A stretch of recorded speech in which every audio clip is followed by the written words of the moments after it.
Lindsay here, the Frugal Crafter. Today we are going to do some fun coloring, stamping, and card making using some boot stamps from our sponsor, Rubber Stamp Tapestry.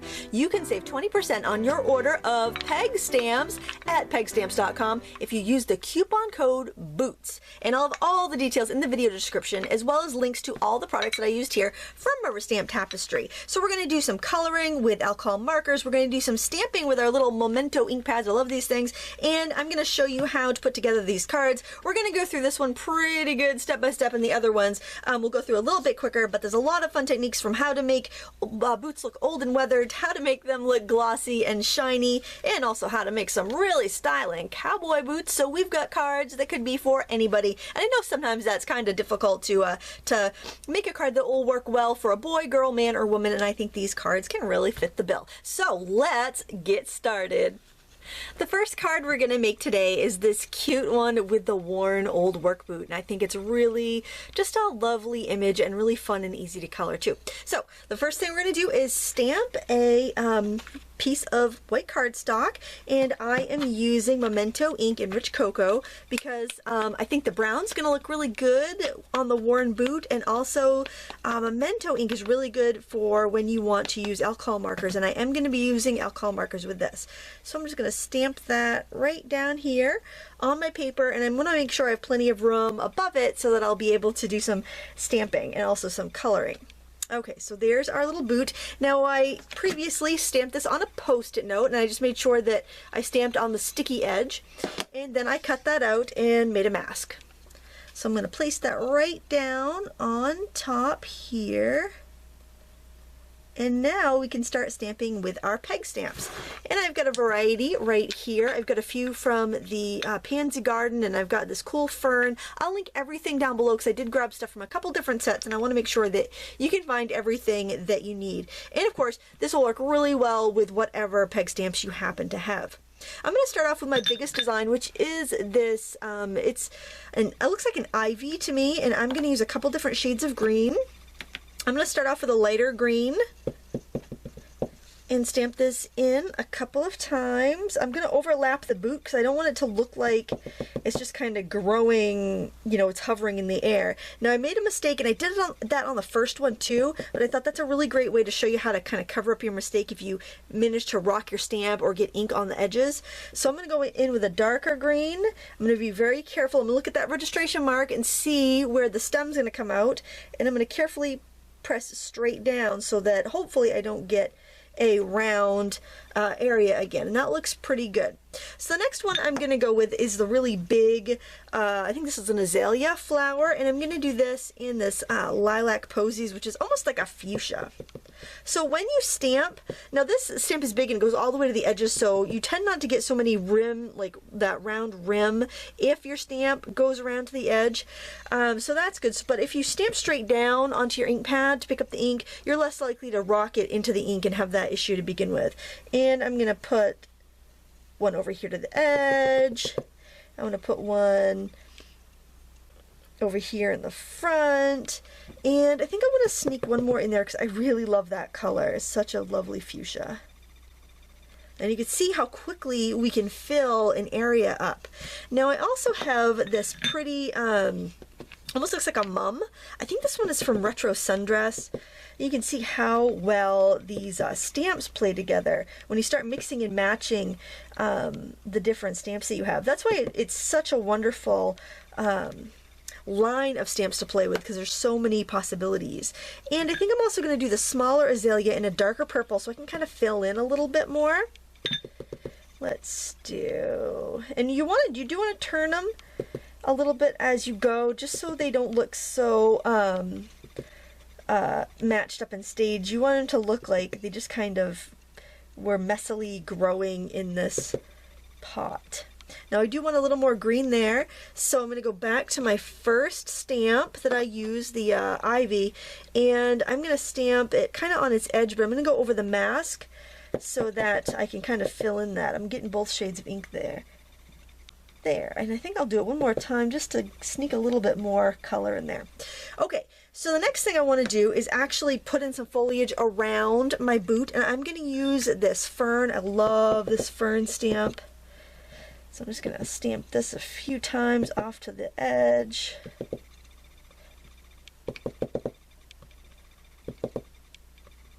And you can get some darker ink too, give it a little bit more depth that way. I'm going out further than I know I'm going to need because I'm going to die cut this in a circle, so I want to make sure that I have plenty of stuff going on there. It's okay if I cut some of it off, but I want to make sure I at least have enough going on that I'm not going to have any white gaps. And I can look at the registration mark to make sure my ferns are standing upright. Okay, so now we're going to use the color dusters and we're going to add some color to the background. I'll set these. I'm going to need the green. I think I'm going to use this. I'll use both greens, and I'm going to need a blue. And I'm going to start off with the blue color duster. Now, we have all of the stamp stuff up there, so we do have to be kind of careful when we go in to dust around that. Because I don't want to go on top of, like, especially those yellow flowers, so I'm just kind of going around it. Now, if you can't find these color dusters, I know a lot of people have complained that they're, that the company might not be making them anymore and they're having a really hard time locating them. There are other companies that make ink sweepers, but I think if you went to like a hardware store like Harbor Freight and you got those 1-inch chip brushes, I think they sell like 36 in a box for like $10. I think those would work really well, and you just keep one brush per color. Don't wash them. They get better the more you use them, and I think that's a really great way to kind of get that look without, if you can't find these brushes and if you don't want to spend the money, because these were like $1 a piece, I think, when I got mine a few years ago. They last really, really well. I don't think I'm ever going to need to replace them, but if you can't find them, then that's a total problem. Going in with some a little darker ink right underneath the boot. All right, let's remove the mask. And there, that kept it nice and bright. Doesn't it look fantastic? Now, this is a very easy coloring technique. We're going to go in, we're going to start with the lightest color and work dark. So I'm going in with this really pale color. This is called mustard. It's kind of like a, it almost looks like about the color of like a Grey Poupon mustard, like a Dijon mustard. It's not really, really what I think of when I think of mustard. It's not that bright yellow. It's more like a yellow ochre color. And we're going to just fill everything in. I'm going to go around the eyelets for the shoelaces. You could color over the shoelaces too, though. I don't think that matters. We're going to highlight those with a white gel pen. And I'll put a list of all the supplies you need right in the video description, so you don't have to write that down while you're watching. Just give it a nice coat.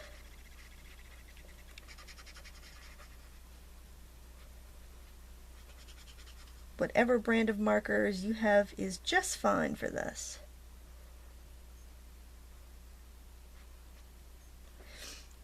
Okay, now we're going to go in with a darker color, and this is caramel.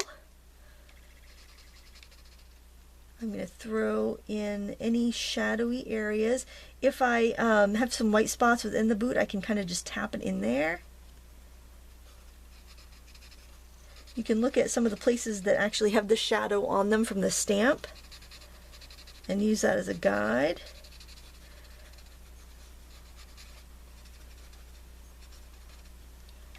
I think of anything that would be kind of, the sun's coming down from above, anything that's next to any creases or folds would have some shadows on it.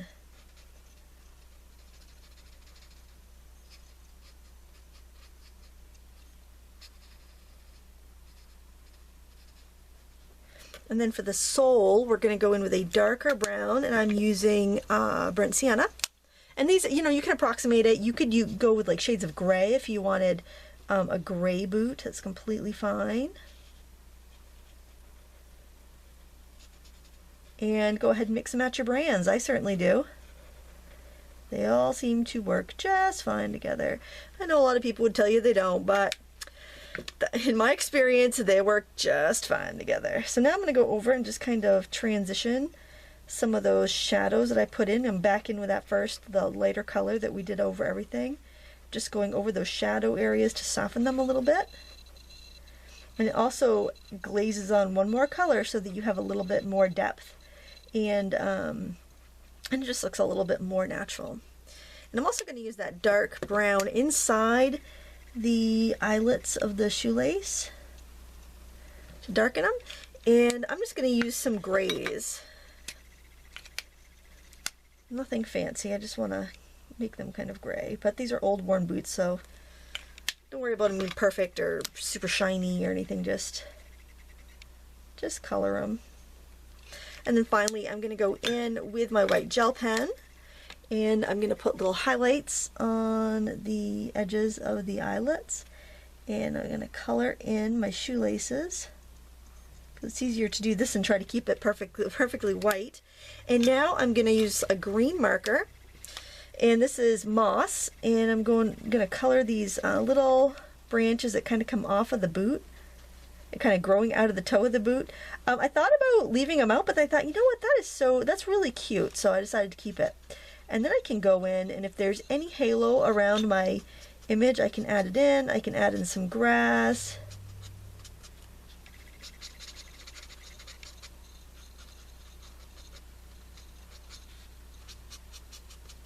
A little texture here and there. You don't have to, but I kind of like to.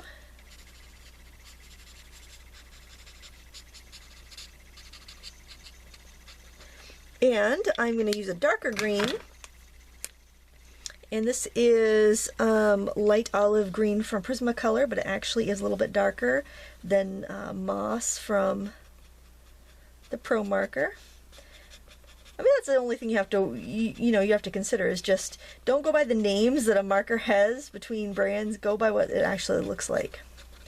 Okay, so now I'm going to go over to my die cut machine, and I'm going to die cut this. Now here's a quick tip. I decided to cut this with a set of dies that had a outside die that cut and an inside die that left a stitch line. Usually I go through them separately. I cut the outside first, then I center that up and run that through. And this time I decided to do them both together. And doing them together, this middle die shifted, even though I was using my magnetic platform. I think maybe my cutting pads were too bent. So my tips would be either use flat cutting pads or do them one at a time so you can make sure that's centered up. You could even use a little bit of washi tape if you wanted to hold them secure. But I'm just going to leave this like this because, hey, it happens, and I'm not going to undo all that work that I did. I'm sure you can understand. So now I am inking out my color duster. What you might not know is that these brass stencils, these can be used, or these they're not brass, they're steel. These die cuts can actually be used as stencils. So any of those frame dies you have, you can actually use them as stencils. And I think that's how the nestabilities were designed to be used to begin with. It's just a really fun effect, and I just really think it looks fantastic. I'm going to go again with that color on the bottom. I don't think this is going to show up that much, but I'm going to do it anyway.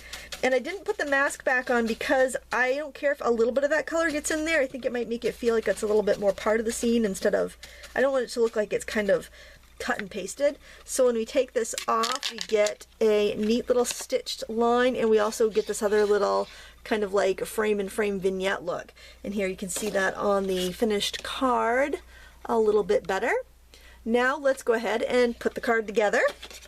So I've got some supplies already cut down and ready to go. And so the first thing I did was I cut down some paper, and then this was from one of those 6x6 paper pads that have kind of like the waste, kind of tearaway sheet, and I thought, well, I'm going to save that because I think that would go really well as like a border strip on this.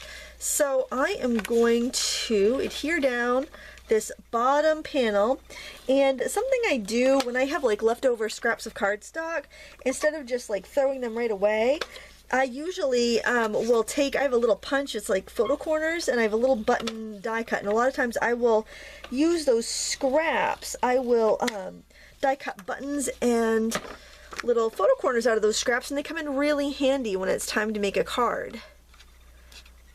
So I made sure to take my adhesive right to the edge because you don't have very much room to adhere these on, and I'm going to put these photo corners right on the edge, and then I'll have enough adhesive that all I have to do is stick that down to the panel. Just set that right down there. This is a 5, I cut the cardstock to 5.5 inches by 11, so when I folded it in half I had a nice 5.5 by 5.5 square card. So then for this middle strip, I thought, see, it was the leftover strip from this card, and then I used the leftover from that panel to embellish that panel, so it just kind of worked, so that otherwise you'd just be throwing that away because that's not really big enough to save. So I thought that was pretty cool. We'll just center that up however we like it. That little hole will be hidden by our center panel, so that's nothing to worry about. And then you can flip it over and trim off any excess.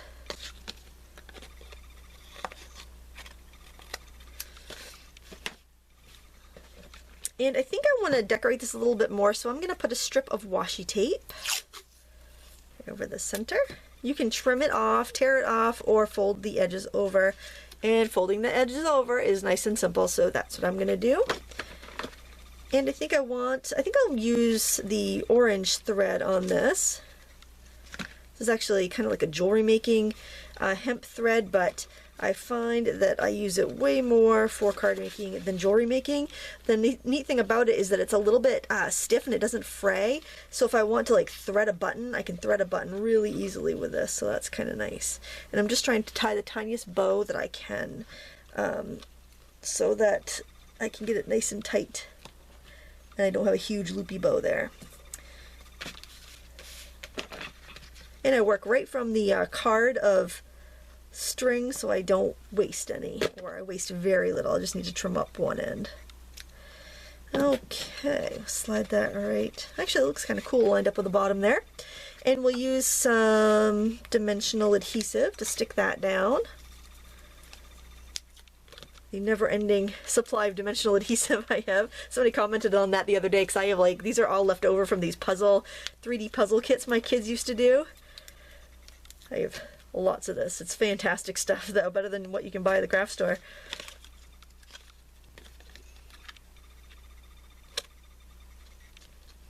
Alright, and to embellish, I found these wooden stickers at Target and I thought they were really cute. So I am going to use one of these. Oh, I only use a gold one. And I think I'll situate it kind of under the button because I did the other one over the button and I had to put some dimensional adhesive underneath because it was just the thread was too thick. I tried to get it on the knot, but it was just too thick. So I'm going to just put it under the button there. And then speaking of buttons, that button die that I was telling you about earlier, those are just wonderful because I just cut out a bunch of buttons and then when I need them for a project, I have them and I can just swipe a little bit of ink on the edges of them to make a match if I need to. Oh, I like that one. That one's pretty. And I can just put those down with a little bit of glue. I'll ink this one just to make it stand out a little bit more.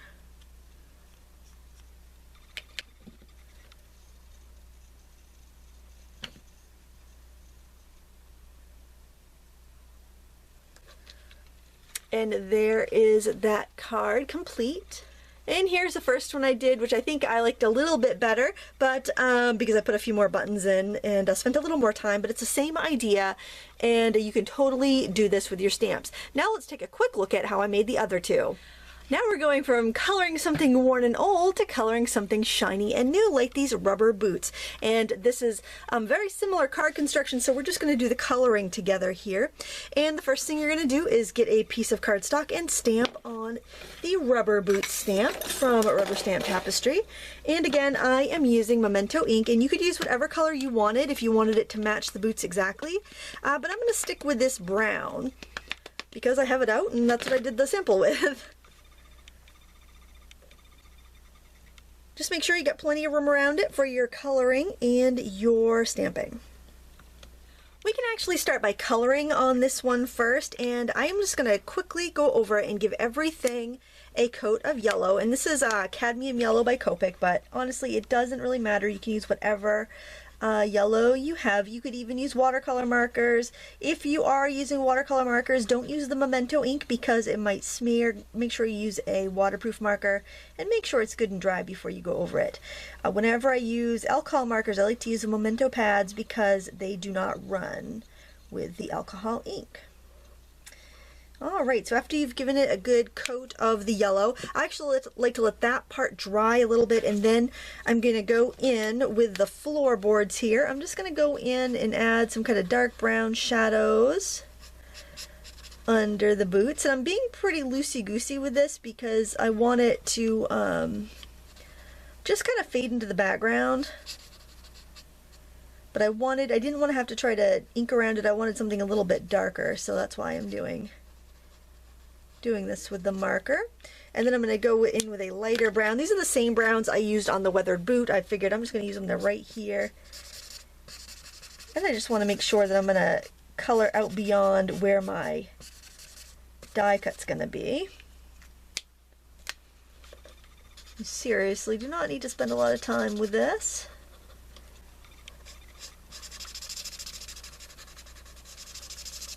And the wall in the background will be done with the ink. And you can blend out that darker color if you want to. Okay, now we're going to go in with a red marker and add our polka dots in. Because we're going over a really light color, we can go right on top with a red. You can also go on top with the blue if you prefer blue. And get the tips here with the red.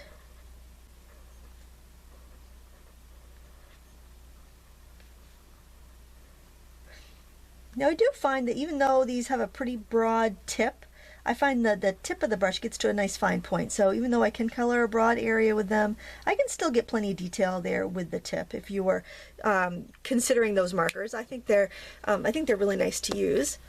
I see a little spot that I missed, so I'm going to get that. And I think I'll also add a little bit darker yellow just by adding another layer on that boot back there, just to give it a little, kind of a little shadow. Now I'm going to put my mask that I made earlier. So again, I stamped the stamp on a Post-it note and I cut it out with scissors. I'm going to set that there, and we're going to do our stamping. I like to do the stamping before I ink in any of the background because it just gives us, you don't want to put blue where you're going to put like a yellow flower, so it's better to get your stamping done in. Now again, pay attention to the registration mark on this vine because we want to make sure it's kind of growing out of the boots. Vary the height there. I think that looks cool. And then I'm going to go with my next biggest one, which are this triple kind of mum stamp, and I'm going to do that in yellow. And that's kind of nice because you can overlap that just like we overlapped the polka dots. This is a big group of flowers, so if we want to overlap it, it's light enough that it will work pretty well. And now I'm going to go in with I have another flower that's like that, but it's a single. We used it in that last one. I'm going to do that with orange. And repeat the shape, but it's in a different size, so it's not going to be boring.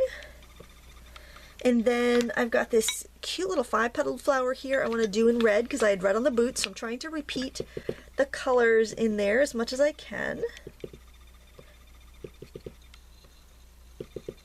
And red's my favorite color, so I always try to sneak a couple red ones. I like to turn my stamp too as I go just to make sure I'm getting, each flower looks a little different so it doesn't look like the same one just stamped over and over again. And then I thought a nice touch would be to throw in kind of like another vine but with a primary color. Now watch out for ink on the edges because that vine goes along the length, but you get a lot of space on the side that's going to want to collect the ink, so try to stamp straight up and down, perpendicular to the ink pad. And just watch that you don't get ink on the edges, and then when you go to stamp it, try to stamp it straight down on your paper. Keep your registration marks in mind so that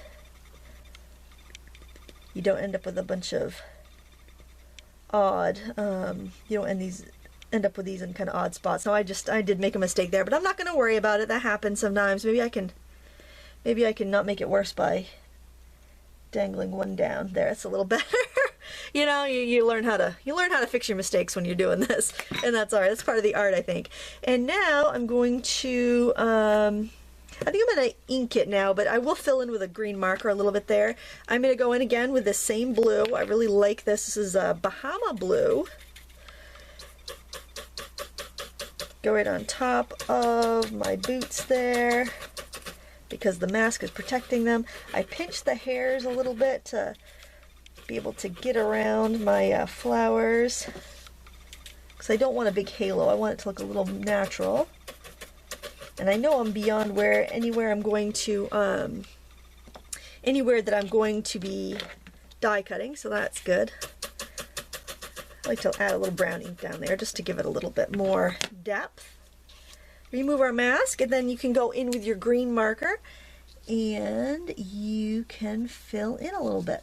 So I know a lot of you guys might not have the stitched dies that I used on the last one, so I thought I would show you how to get a very similar look using a nestability die that you probably already have. So what we're going to do is run this right through our machine, and then I'll meet you back here in a second. Okay, I have kept the paper entirely attached, but it did cut out my shape. I'm going to first go in and stencil, and because the blade is not right up to the edge, the blade is actually in between the coppery colored metal there, so if I put this on top, it's actually going to leave me a nice border from stenciling, so I'm going to do that real quick. Now you can also emboss this with an embossing pad, but I didn't do that. I rarely do that, to be honest, because it just takes extra time, and a lot of times I'm in a hurry, but you could totally do that too. Now we're working on a foam pad here. I don't know if you noticed that I switched that up, and what we're going to do is use a thumbtack, and we're going to go around while this die cut is still there. We're going to go around and poke a little stitching line, so that way you can have the look of those stitched dies that are so popular right now, no matter what you have for dies already. So you don't need to go out and buy a new stitched die set.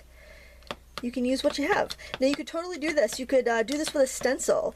You could do this with your electronic die cutter. Just cut out the shape you want and then go around it with your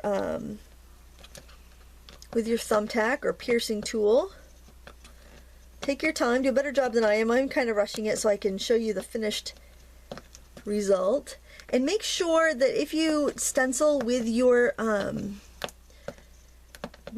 dies like I am, that you wipe them with a baby wipe before you use them again. Otherwise you're going to get ink on your cutting pads and possibly on your next project, and that would be so sad to spend a lot of time coloring something and then have ink smeared all over it, you know, in a day or two once you forget that you've just used those to stencil with. So make sure you clean that up good. Okay, and there is that kind of faux stitched look there that I got on this card. And one last touch you want to do with this is grab your gel pen, which is like my favorite thing. I'm using this white gel pen for like everything these days, and you're going to want to put a shine on the boots. So you just want to kind of do a streak, and you might want to even do a couple coats of it, so you get a really nice opaque shine. You could also do this with any white ink you might have, or white acrylic paint if you don't have a gel pen. But it gives you a really pretty shine. And then I actually thought that I wanted a little bit more decoration on the border, so I just outlined it. It's up to you. You can do as little or as much as you want, but I think the boots definitely need that gel pen shine so that they look brand shiny new. And that's how you do that. And again, we built the card just like we did the last one. The last card we're going to do today are these cowboy boots, and I chose some kind of mustard and navy colored papers for this, and I thought a saloon door style gatefold card would be perfect for this. And I have other videos on how to make gatefold cards. What we're really going to concentrate here is just the coloring and stamping, because the video is getting kind of long, and I think that's really all you need to see here. Nothing else to see here, folks. We're going to start off with another piece of white paper, and we are going to stamp our cowboy boots, and these stamps are separate. Of course you trim them yourself, and if you wanted to keep them together you can, but I like to have them separately because that way I can control exactly what I want to stamp. I also trimmed off the dragonfly because I thought that I would much rather place that where I wanted to, if I wanted to, and we're not going to use it in this composition. So I'm stamping again in the center. Give your ink chance to go from the stamp to the paper, and there you go. It doesn't take very long. And for coloring, it's actually pretty easy, and we're going to go from light to dark again, and I'm starting off with this very light cream color called Parchment, and I'm going to color over the entire image. And when I have a large space to color, I usually kind of go in quickly with the broad nib and then I tidy it up on the edges with the tiny nib. It just saves me a little bit of time when I'm not using the brush markers. So that would be a benefit to brush markers, just because you can kind of press a little firm and fill in a little more area at once, but totally doable either way. I know the brush markers are more expensive, especially Copics, but you know, any kind will work. It just depends on what's in your budget and what you can find locally. I mean, there's no point paying twice as much for something just because you have to have it, you know, shipped in from someplace else. Okay, so the next thing I am going to do is I'm going to go in with my darkest color, just because I like to get that dark in right off the bat, and this is a brush tip marker, one of the Copics, so it's really easy for me to kind of get in and add my detail. So I'm just gonna choose some areas that would be made with like a darker leather and filling them in. Now when you're using this dark color, be careful, because we're going to be using the background. We're not cutting these out, so we want to make sure that we're careful with how we color. So take your time on this. This probably counts more than anything else, and I'm going to try to get the whole sole in one stroke if I can, because then I have a smoother line. Now also keep in mind that how I'm situated when I'm coloring on camera is that I'm leaning kind of away from my works. My head's not in the way, so if I do get a little out of the lines, that's just because I am kind of sitting far back. Oh, and I decided to color this completely different than my sample that I showed you earlier, I realized, because I guess I wanted to. I'm not coloring it like the other one, but that's alright. I've just chosen some different areas to have the darker color, and that's fine. Okay, so now I'm going to go in with my next color, and this is, I think I want this caramel color, and I'm going to color this section. Now sometimes you have to be careful if you've used a lot of ink. You might need to let the area you just colored dry. If you notice it start feathering, then you just need to give it a little more chance to dry in between colors, kind of like if you're watercoloring. It's usually not that big of a deal, but sometimes if you're using like a marker paper or a really blendable cardstock, you'll have that issue. And you could do this in shades of pink. You could do it in you know, black and white. You could do whatever colors you want to. Now for a little extra shading, all I'm going to do is grab the that same light parchment color I had, and I'm going to go and just add a little definition wherever there's like kind of creases or like the bottom edge of the boots, maybe on the edges there a little bit.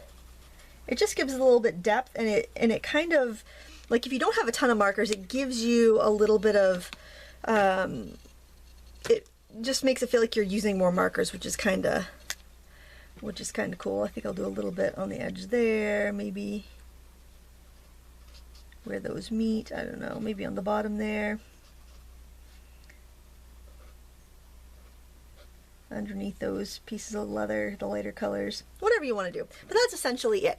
So now we want to put our masks down on top, and my tip would be to save these masks, put them right in the package where you store your stamps. I keep all my stamps right there on the package they came in, so I'll put these masks right in the package, and then I'll have them the next time I want to use them. So we're going to do a lot of different techniques here. We're going to start off with our stamping, and I'm using these three stamps. I've got this pretty little spray of teeny little flowers. I've got this flower that I'm going to do yellow, and I have the just a couple leaves. So since my flower is, even though they're tiny dainty little flowers, it's kind of a really big area they cover. I'm going to start with those, and I'm just doing like kind of a two-tone stamping just so I get a little variety there. And I think I'll do maybe a little bit of lighter ones up there. Oops, I made a mistake there, so I'm going to have to, maybe I'll do just another little spray there in the middle. Oops, there we go. So now we have really super full full like hydrangeas here pretty much. Now I'm going to do this couple shades of green and these leaves here. Go with my light and dark, and just keep an eye on where your stem is so that your leaves kind of come out of a natural spot. I could probably even tuck some up here so that They cover up our other mistakes just to kind of look like they're kind of really full and growing from different areas. And now I'm going to do yellow.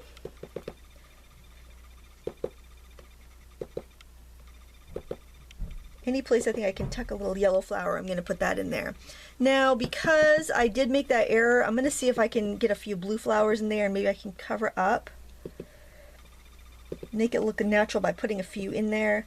But basically trying to cover up that mistake I made. Now, while I have those blue inks out, I think I want to do maybe some flowers just kind of growing along in the background here. And that's what I did on the sample I showed you earlier. So I'm getting that in there. And I'm going to do some inking. So I've got my blue ink and I'm using my lighter color of ink. And I'm just going to throw some of this ink around my little design. And I'm going to go in with some green in my green blender. Put that on the bottom. You can get pretty quick at these once you, once you get the hang of using all the tools. It does go pretty quickly. And now I'm going to take this off and grab a marker. I just love taking the mask off. Isn't it like revealing like a present? I love that. Now I'm going to grab a couple of these markers. I'm going to go in with this kind of mossy color. I'm just going to scribble in some ground. And then I'm going to use the fine tip and to throw in some kind of grasses. You could do some more stamping of like ferns or something like we did in the last one. That would be really pretty. Or purty. Purty with our cowboy boots. And then we'll just grab a darker green marker and do the same with the little tufts of grass here. And remember, when you die cut, you're going to lose a bunch of that, bunch of the sloppiness. So just make sure you color out further than where you intend to die cut. All right. So then, when you die cut it, you'll be cropping it down, and then when you make your card, you'll be making it all nice and neat and tidy. I hope you enjoyed today's tutorial. I had a lot of fun making these cards, and don't forget, all these stamps I'm using today come from our sponsor, Rubber Stamp Tapestry. You can find them online at pegstamps.com. Don't forget to use the coupon code BOOTS so that you can save 20% on your order of $10 or more of peg stamps. You don't want to miss out on that deal. These stamps are so fun, and what I love about the peg stamps and these containers, the unmounted container sets that they've made, is that you can use them with all the stamps you already have. You can mix and match and make some beautiful things and make all of your other supplies more versatile. You can check out the links in the video description to all the different stamp sets and products that I used. I know I had a lot of them out here, and hopefully that'll help you make your shopping a little bit easier. And I hope you give this a try too with whatever you have at home. Thank you so much for watching. Until next time, happy crafting.